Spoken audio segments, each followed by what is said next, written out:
Shri Krishna Parabrahmane Namaha. Really, our Indians are fortunate to possess Bhagavad Gita as our religious work, Grantha. Because whatever the things we require, we can extract from Bhagavad Gita.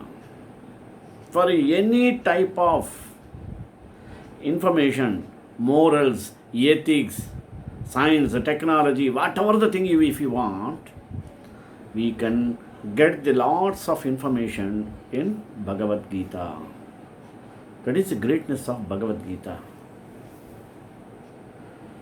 Bhagavad Gita is called an encyclopedia because everything can be extracted from Bhagavad Gita.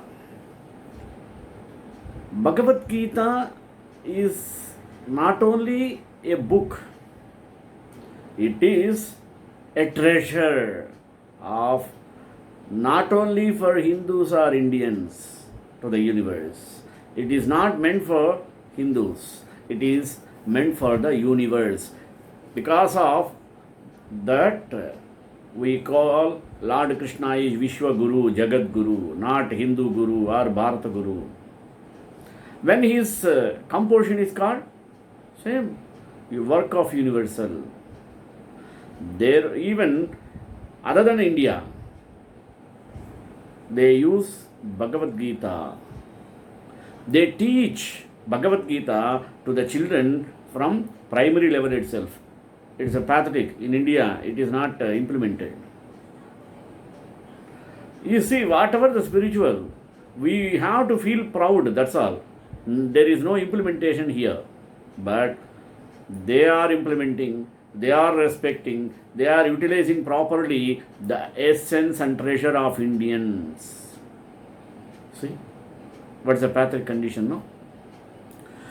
Gita shows how to live in righteous path. It also shows how to lead life with simplicity. It also gives us how to follow the principle of non-violence, truthfulness, honesty, etc. qualities. All the characters we can get from Bhagavad Gita. That's why I used to say so many topics I gave a speech through Bhagavad Gita. I think nearly more than 10 topics I extracted from Bhagavad Gita, whether it may be Telugu language or English language. It's not enough. Even we can take hundreds, thousands. It is go on coming. It is unlimited. There is no limit. Whatever we think, Bhagavad Gita gives us. It is an encyclopedia. It is a treasure of our Indians. It, as long as extracting anything, it goes on increasing. Never question of, say no, finish, completed. No. That is the greatness of Bhagavad Gita. He who goes through Bhagavad Gita, his life will be fertile, fruitful, colorful. Why? Because Bhagavad Gita gives us how to live in the society, how to lead the life in a way which will bring you peace of mind. Everything, every character is hidden in Bhagavad Gita that should be taken by us, and our duty is to follow, that's all. Therefore, I always prefer Bhagavad Gita for whatever the reason. So far, I am not satisfied. I want to get some more information. Advanced technology, business management, water management, whatever you take, you can get more. That is the greatness of Bhagavad Gita. We have to feel that is our treasure. So, basing on that, today I took the topic of Gita on righteous living. Prayer. Krishnaya Vasudevaya Devaki Nandanaya Cha Nandagopakumaraya Govindaya Namo Namaha. Bhagavad Gita is a message of Dharma and righteous living directly by Supreme Lord Krishna in his incarnation as Krishna. The very first sloka of this book of self-discovery begins with the word Dharma Kshetra. See, Dharma Kshetre Kurukshetre, enough, the first half. What is the meaning? Kshetre, Kshetre, Dharmam Kuru. That's all. Simply half line gives us the essence of life. Everywhere you do your duty, that's all.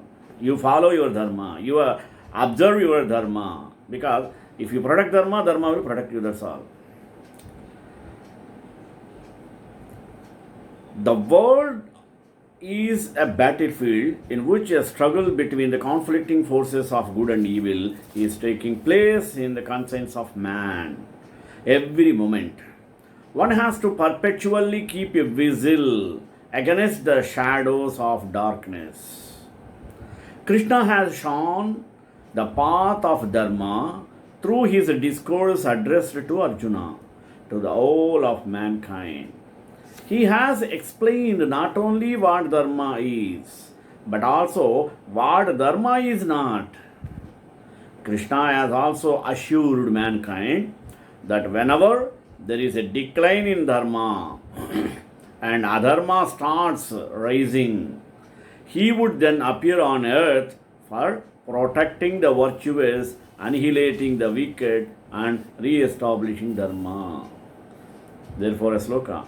Paritranaya sadhunam vinashaya cha dushkritam dharma samstapanarthaya sambhavami yuge yuge.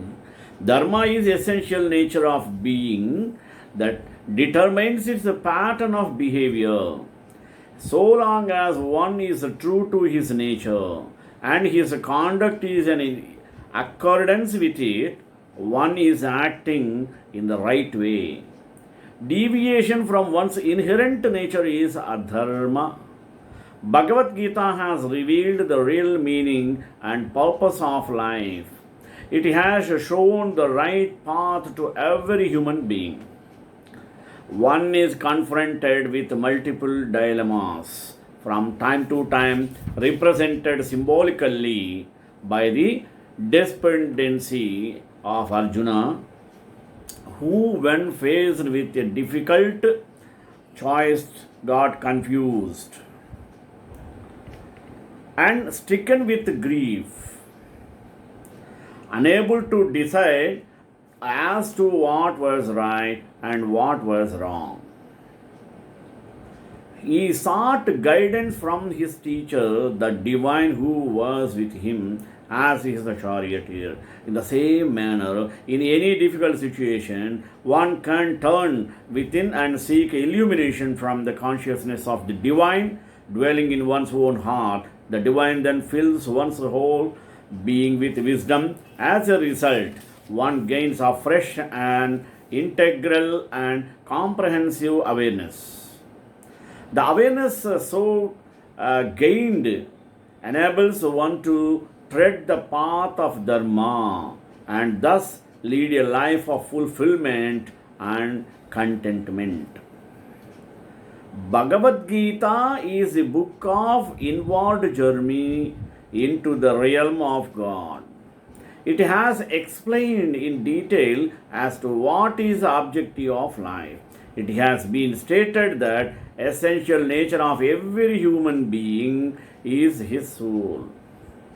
This individual soul, the self, is distinct from his mind, body complex. The self is an integral part of the divine.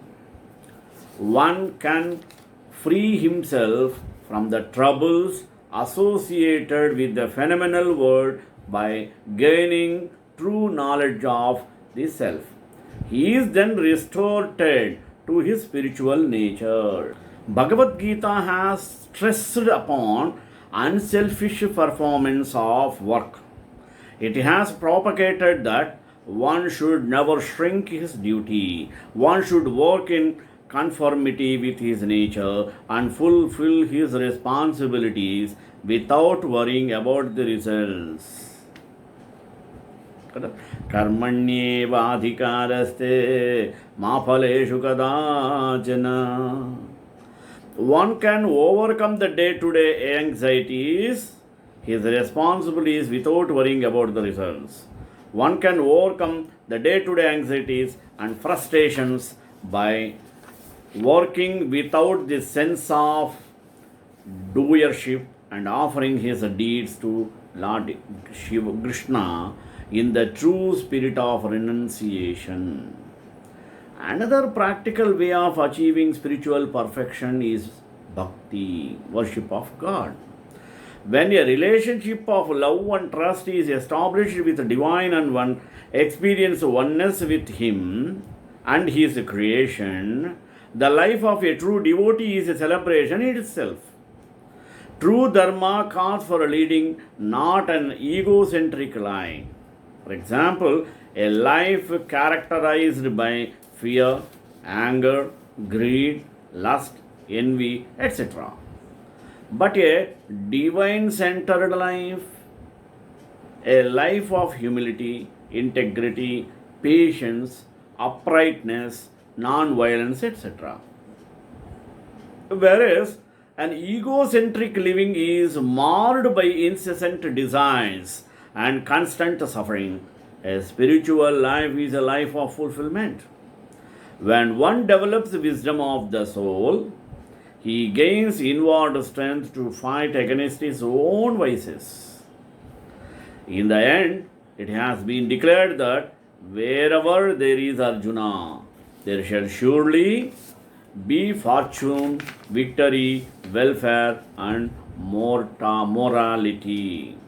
Thus, by following the teachings of the Supreme Lord sincerely, man can not only attain spiritual perfection, but also achieve great worldly prosperity, because there is no opposition between the spiritual life and the mundane existence. To conclude, the aim of Dharma is the perfection of man. It helps man to realize his true nature and to become what he is potentially destined to be. It enables one to ascend from grief-stricken mortal existence to joyous and blissful life. Improvement in the individual nature, in turn, brings social betterment.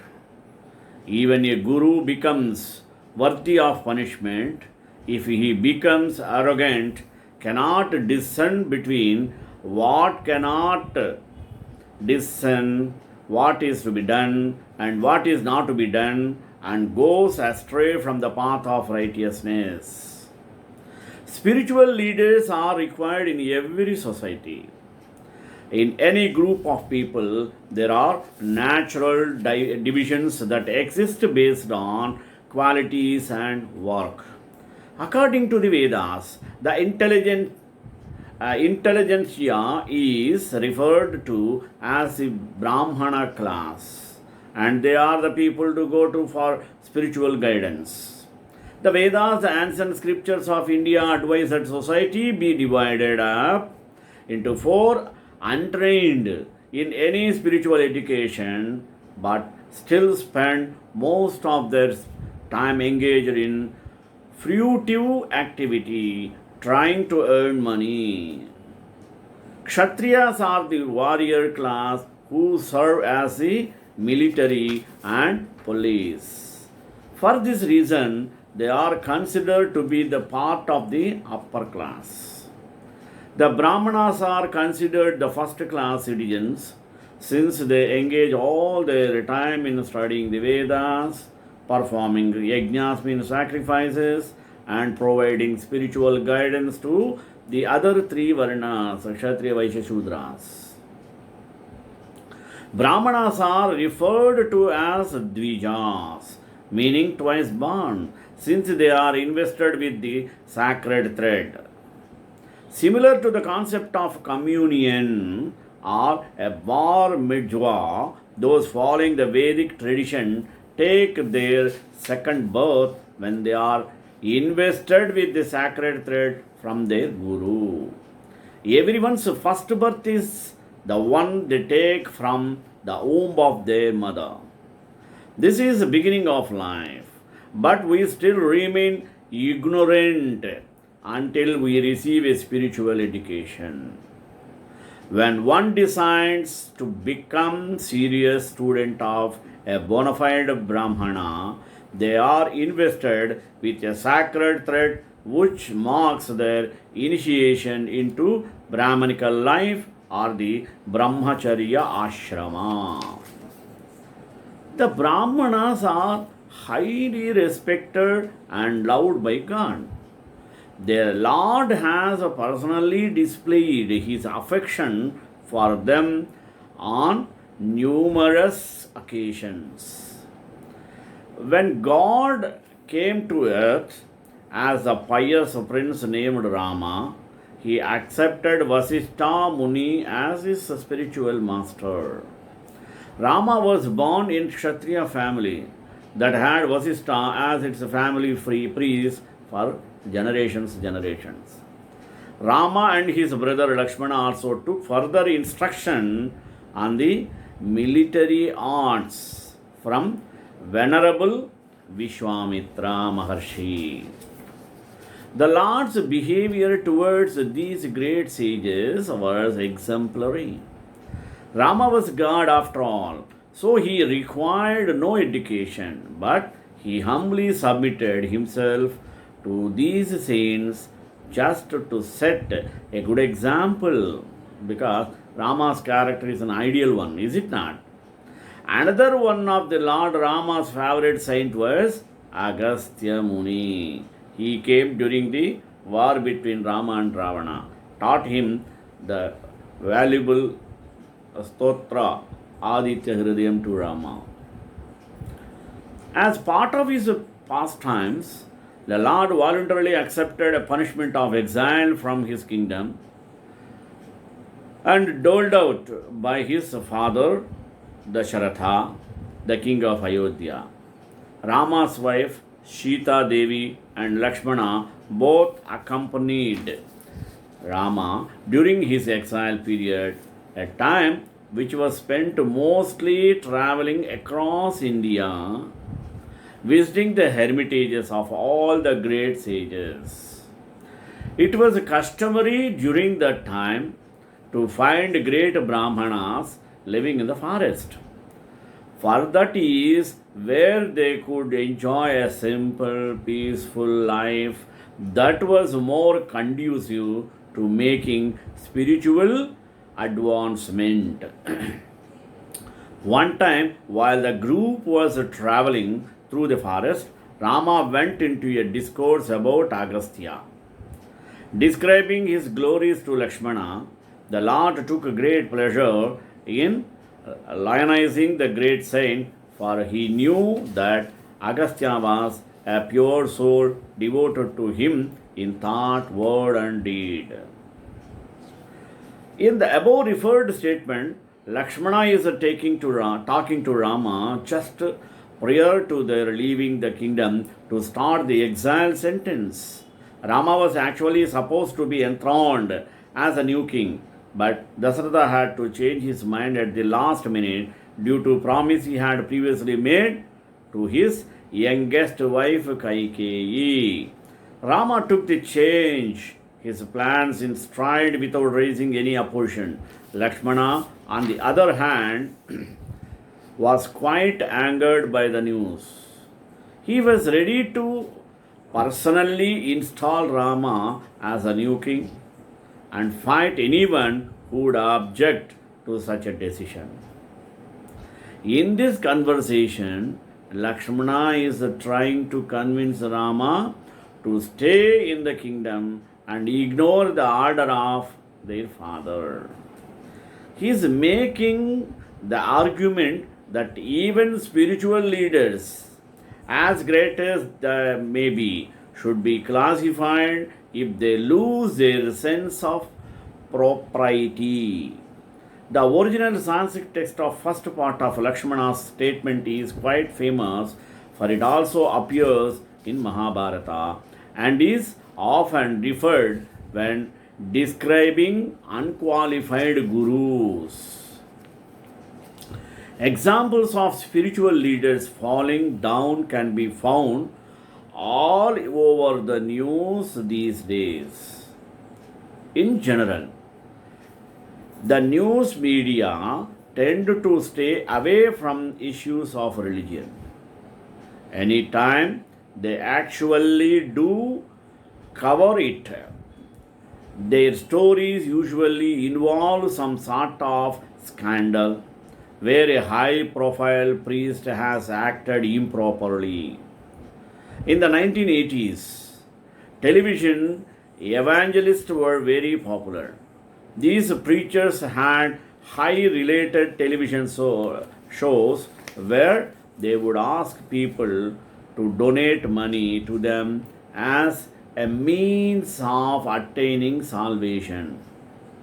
It later turned out that many of these preachers were tied to various scandals involving illicit sex and accounting fraud. These issues were so well known at the time that many rock bands wrote songs about such preachers. According to Lord Krishna, a bona fide spiritual master or Brahmana is that person who is completely devoted to God.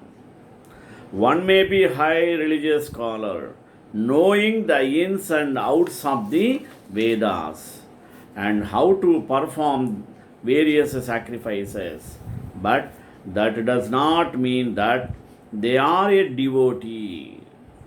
According to the statement made by Lakshmana, one should not accept someone as a guru simply based on birthright. A person's varna is discriminated by their qualities and the work they perform. Therefore, they say, Janmana jayate shudraha karmana bhavati dvijaha. According to Lord Chaitanya Mahaprabhu, if we become perfect devotees and try to persuade others to also become devotees by teaching them about Lord Krishna, we will be acting as bona fide gurus regardless of what our social status is. Now let us discuss about the qualities of righteous people. The divine qualities.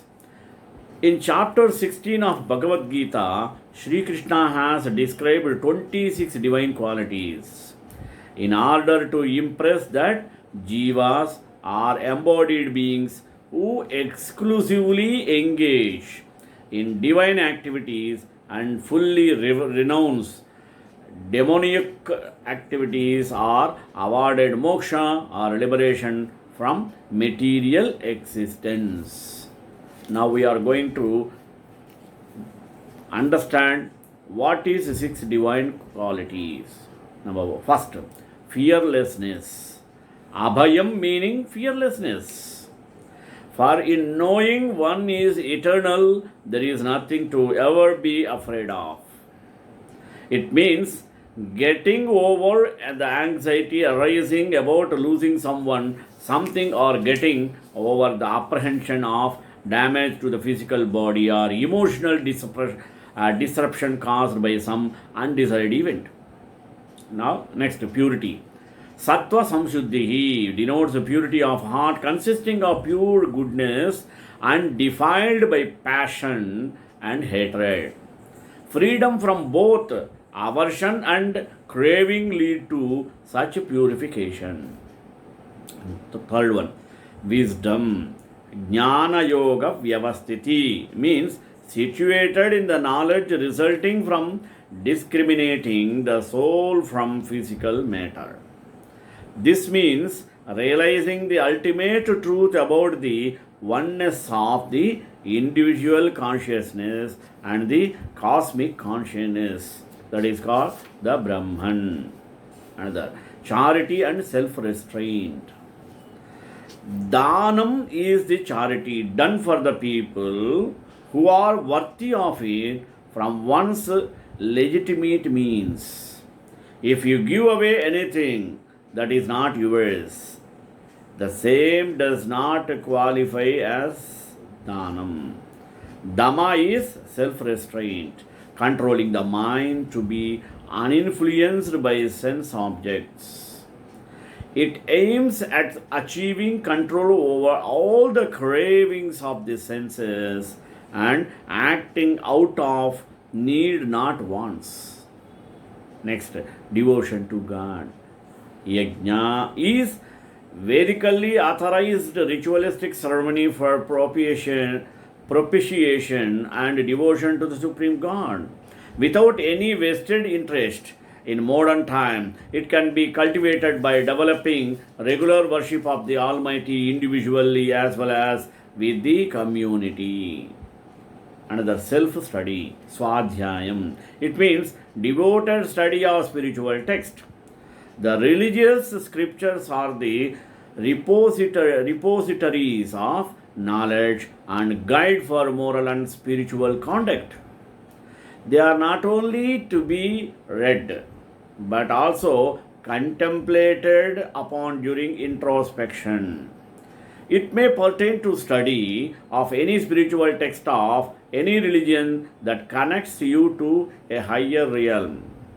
Next, penance, tapas. It is austerity and penance. The righteous people develop their qualities through austerity and fasting. This helps attain self-regulation and focus. And the simplicity, arjavam, is it called simplicity, straightforwardness to others in thought, word, and deeds. Charity in thought, straightforwardness in words, and simplicity in action are the hallmark of this quality called simplicity. Non-violence. Ahimsa is called non-violence to all living entities by thought, word, and deed. People underestimate the violence caused by thoughts and words. Non-violence has to be followed in totality.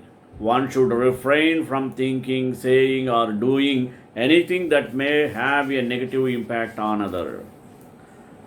Next, truthfulness, satyam. He is truthful, meaning speaking what is true and beneficial to all beings. It is not a passive quality and has to be followed along with non-violence. Words that may truthful but cause violence are not to be said. Absence of anger, akrodaha, is freedom from anger. A righteous person does not harbor short-term or short temper for long-term resentment towards others and does not get angry. Anger is harmful even if not expressed. Next, renunciation means tyagaha is renunciation of whatever is opposed to soul realization. Anything that is sensual, material needs to be renunciated. At a worldly level, it means detachment from the material things by not craving for them. Tranquility means shanti is called tranquility, which means keeping the senses peaceful and impervious to agitation. The agitated mind is prone to violence, aversion, and desire. The mind should be pervaded with peace and tranquility. Staying away from fault finding.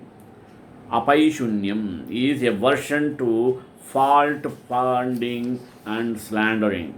The approach of righteous person should be positive. He should not indulge in unhealthy criticism of others and learn to reform only through positive feedback.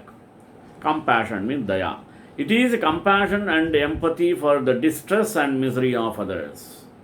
A righteous person understands the misery of others and tries to help them in overcoming the same. Absence of greed means aloluptvam. Aloluptvam. It is absence of greed for sense gratification. A righteous person does not seek repetitive and undue satiation. He is content with what he can get rightfully through right conduct. Another, humility means mardavam. It is gentleness and humility that comes with attainment. False pride or arrogance of any sort is unwarranted as it blinds the person and feeds the ego. Next, modesty means hri is modesty. The feeling of shame at the thought of anything inappropriate. A righteous person would not do anything that brings shame, lawlessness, or disorder. He is a proponent of harmony. Last and final, 26th quality, firmness, achapalam, is determination to remain firm against temptations presented to one.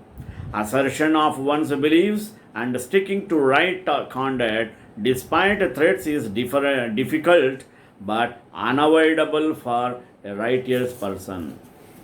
श्रीकांताय Kalyan Nidhe निधेद्राम Shri वेंकटनिवासाय श्रीनिवासाय Mangalam मंगलाशासनपरय मदाचार्य पुरोगमैः सर्वैश्च पूर्वैराचार्य सत्कृतायास्तु Mangalam.